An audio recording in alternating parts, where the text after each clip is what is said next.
This week I have two guests on the show and bloody heck, they're talented. Meet Rosemary and Juan. Both of them are painters.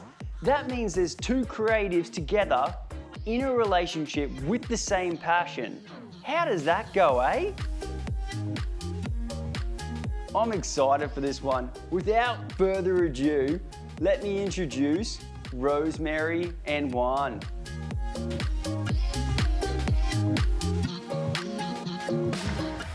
Thank you so much for coming on, and on short notice as well, honestly. I love your work, it's fantastic. So tell me your names, introduce yourselves, and then also as well, tell us what your business is in your art. Okay. My name is Juan Villegas, and I'm a visual artist. I'm Rosemary Allen. I'm also a visual artist. I work with watercolors, oils, acrylics. We do murals together. And then we also have our own line of merchandise that we print our artwork on. We love to collaborate. Yeah, your artwork is beautiful. I absolutely love your artwork. It's fantastic. So what kind of projects are you working on at the moment? We met 4 years ago at this space called Cherry Cola Dog, which was like a big art Venue. And they had community art shows, so any artist could submit. And then we saw each other's work, and I was like, oh, I love your art, he loved mine, and we talked about collaborating. It's a great pickup line. I had a boyfriend at the time. But anyways, we ended up collaborating, and it was wild. It was like we didn't even talk to each other. I mean, we talked about it before we started, but once we started going, it just flowed so naturally. And so that's really how we collaborate now too, is like we'll visualize like our plans. You know, we do our sketch and we get all our details together, so there's like a map. And then maybe we talk about like, oh, I think I'm gonna start over here. And I'm like, I'll start over here. Yeah, and then there's absolutely no communication afterwards. Then we just kind of like, we just know where to go. It's like we kind of telepathically communicate, you know, what we work together. It just kind of flows really well between us. Is that similar to like when musicians are jamming? Yes, yes. That's a great analogy for that, yeah. Wow. Because you just kind of feel each other's energy, and then you just know like where to come in when it comes to music, you know, and what notes to play. So it's just, and it's something that evolved, because I think like at first, you know, you're just kind of getting to know each other. And I think it helps that love sparked, you know, and that we have this intimacy and we have this level of connection. And I think that translates really well when it comes to us collaborating, because I think there's like a special essence that needs to be there for things to just flow so nicely and so effortlessly. So it's just something that we always continue to work on, and I think like it just gets better. I'm super excited. I hope I get to go to these next shows for you. I'd like to do some B-roll and stuff and show off your stuff there. But this, tell me about the shows that you have coming up. Yeah, so we, first off, we just were featured on Almost Real Things magazine's new issue 21, Because. Okay. And it's all about why creators create and like what inspires them. So like we talked a little bit about our work and what inspires us to create. So that'll be the celebration show for that is November 20th. We also have another big event coming up for the East Austin Studio Tour, and that's a tree garden. And it's called We Speak for the Trees. And it's a massive group show, 44 artists. And you want to talk about the idea? It's a really cool story, because the Austin Power Company cut down this over 100-year-old sycamore tree at Tree Garden because it was on a 2-year trimming schedule with the power line, and they wanted it on a 4-year schedule. So that was really sad, especially for a place called Tree Garden that celebrates trees. So the owner, Whitney, had the tree cut down, and she saved the pieces and then cut them into discs, and so each artist painted a disc from the same tree. Oh. And then so all of the pieces are going to be shown together.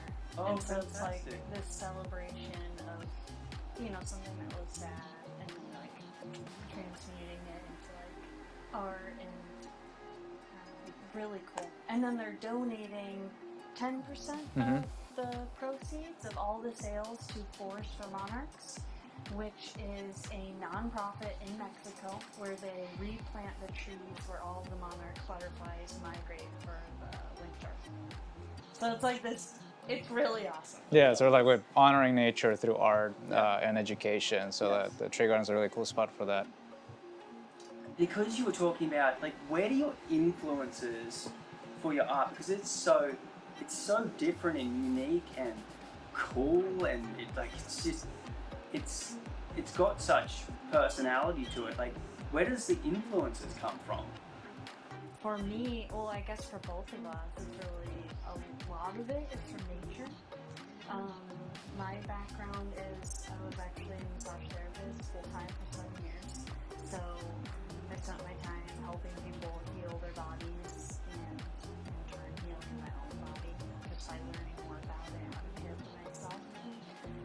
And so I'd always cared about healing and transformation and how can I take better care of myself, how can I be a better person.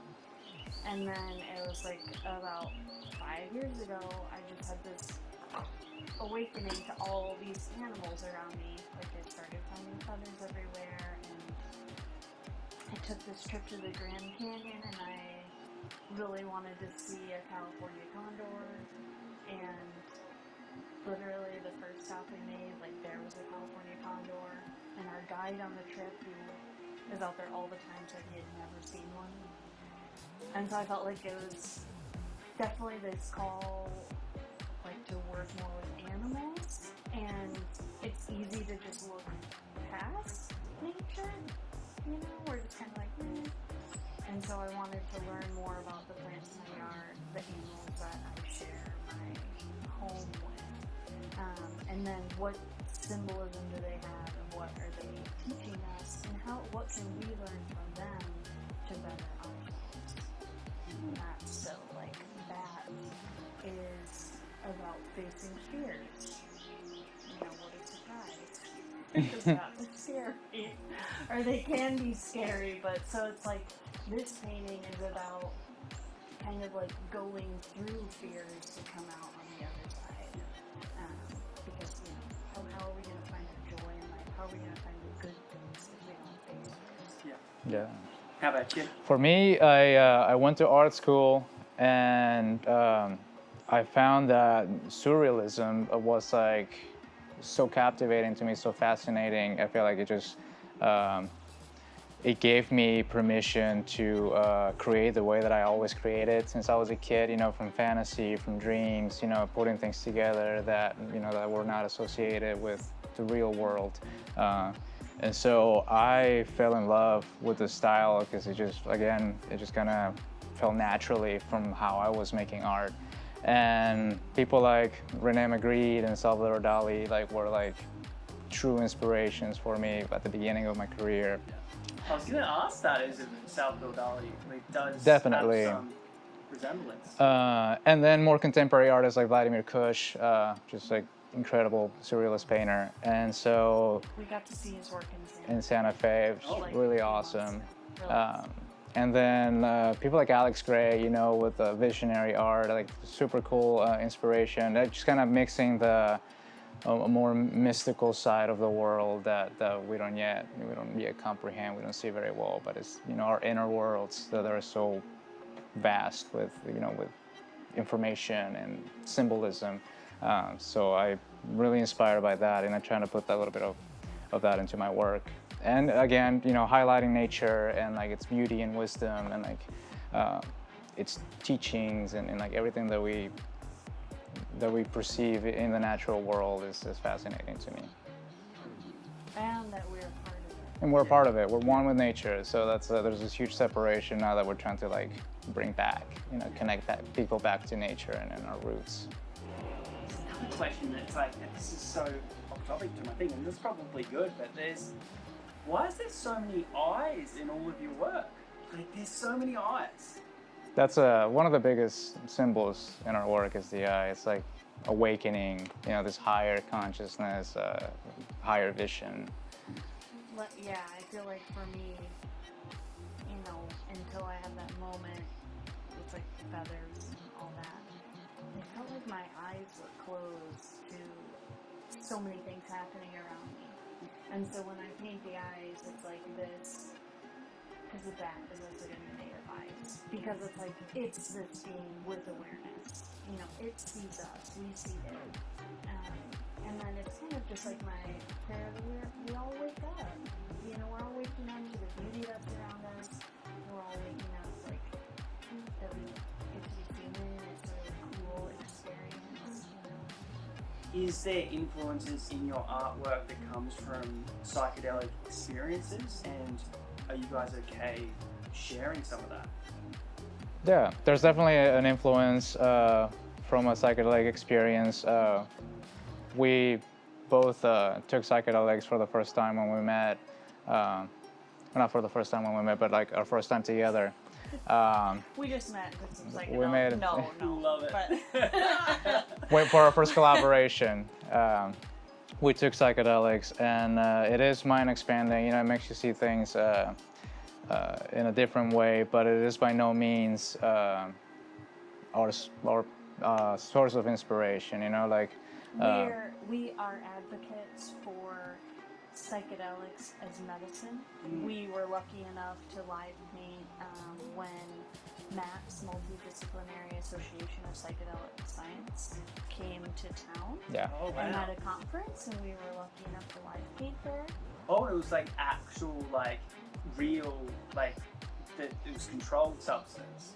Yes. So, but there was just a bunch of speakers talking about like use of ketamine, use of ayahuasca, Mushrooms, MDMA. Yeah, treatments for PTSD, treatments for even like racism, and a lot of like our issues that we face as a human race. It would be so much better if these were legalized, so that you would know essentially what you're getting. It's like one of the things, I've never actually done it before. Yeah.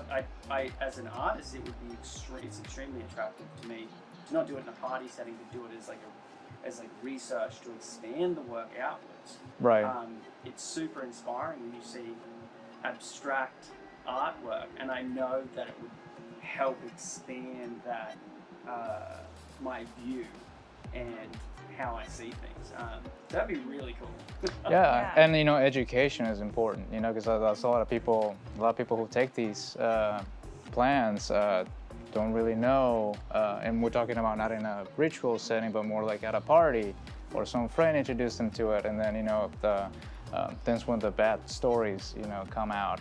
So education and like knowing why you take that, and and your intention with it helps, and then integrating the medicine, which is I think where some people get lost, is not integrating your experience into the real world.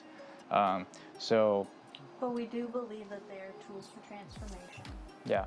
I personally do feel like I have had a few experiences with mushrooms that have helped my own depression and anxiety and acceptance of self.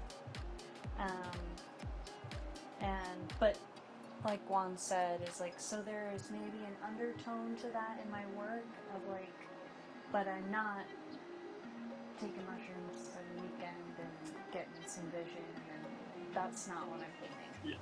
But we are advocates for that. Yeah. And life can be psychedelic without the psychedelics. An orgasm can be psychedelic. Right on. They're, so it's not limited to the substances either. Yeah. Thank you so much for coming on, honestly, on such short notice as well. I hope we can get more people looking at your art, purchasing the art. It's absolutely wonderful. I'm a big fan. Cheers. Thank you so much. Thank you so much. Thank you for having us. How can people find you online, and where can they buy it as well? Cool. You can. My website is rosemoonatx.com, And that has my personal art gallery, but also is connected to a store where we sell items with both of our artwork on it. Like this right here. Yep, buy things like that. But my website is like the host shop where I sell both of our merchandise. And then on Instagram, you can find me at Mystical Rosemary, and I'm probably best about sending up updates on there, keeping up with my shows. And my website is my name, Juan Villegas art.com. And then also our Etsy shop, it's linked on that as well. And also my list of available works. On Instagram is Villegas Artist. And yeah, that's where we keep up with most of our happenings and our new work. We post pretty regularly there. And as far as like where can you see it physically, we have work at Art for the People Gallery, Tree Garden, at Kava Bar Kava on Barton Bar. Springs, and I have work at Kava Bar off of North Lamar. Cafe Creme. It's another coffee shop that's really cool on the east side. Soko Modern, we have a piece right there right now. And did I miss? No, I think that's it. Can't think of anything. And if you want to take a private tour in a studio, you're welcome to reach out and ask for a private tour.